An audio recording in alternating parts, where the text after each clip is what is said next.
So you notice the shortest it can go basically is just like that. Okay. And this is good for certain applications. If I'm going around the base of a tree and I want a big, heavy, rock-solid bomber attachment, this is a great way to go. Because I can stick it around there, I can adjust it up to whatever size I need, and you're good to go. The advantage to, here's some smaller weapons. If I'm rigging up in the tree a little bit higher, then this would be a good option there. Like with a block or something. But the problem is, they only adjust so far. Right. So much like those cambium savers, those fixed cambium savers, this will do a good job in certain spots, but then I'll have to wrap it around twice.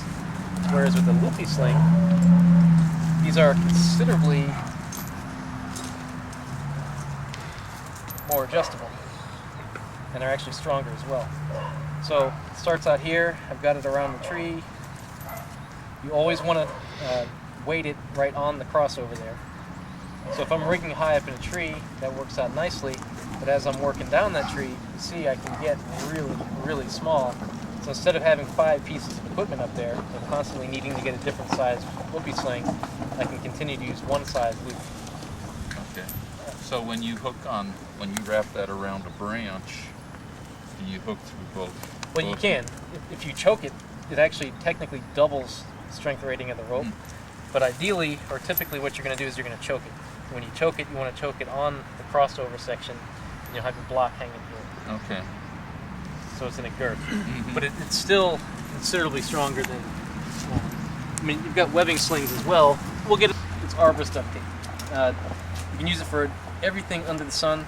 How many of you guys, when you started out climbing, when you tried to go at your first horizontal limb on a bad rope angle, so you're tied in here and you're going way out there, and it got pretty uncomfortable because you're basically sideways, and you had no limbs to stand on? So you take one of these guys, slap it around that limb, and now you've got something to stand on, and you can safety into the limb, which is awesome. Let's say you're moving up the tree, and you're advancing your line up the tree, and you get to a 20-foot section where there's no limbs whatsoever, and you can't get your line high enough over.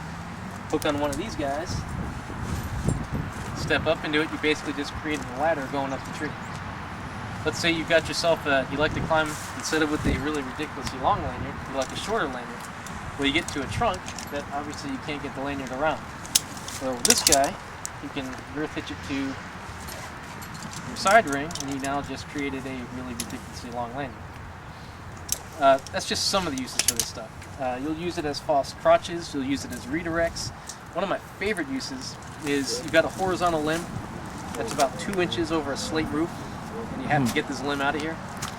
Ideally, you'd like to take that limb and raise it straight up, but because there's a bunch of branches here, you can't do that.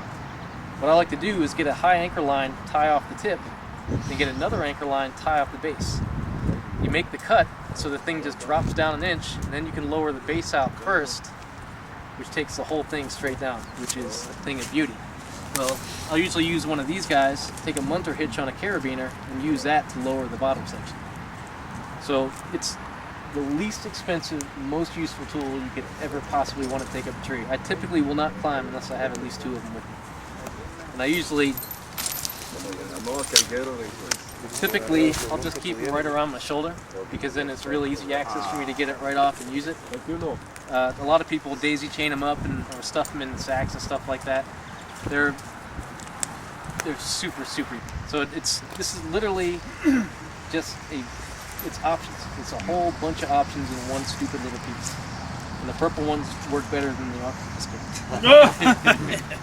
This is actually just a different style. That's nylon webbing. This is Dyneema, which is considerably stronger, so hence the smaller size. Again, there's all sorts of different kinds you can get. Different lengths, different sizes. I usually recommend having a few different sizes with you. If you ever speed line out a tree, or zip line, you guys ever do that?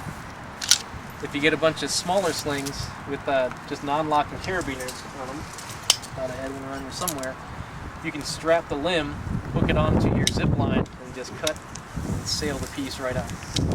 So they're super ridiculously useful and handy. For you starting climbers, I highly suggest investing in a few of these guys.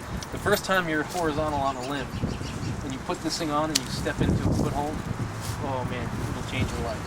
It's good stuff.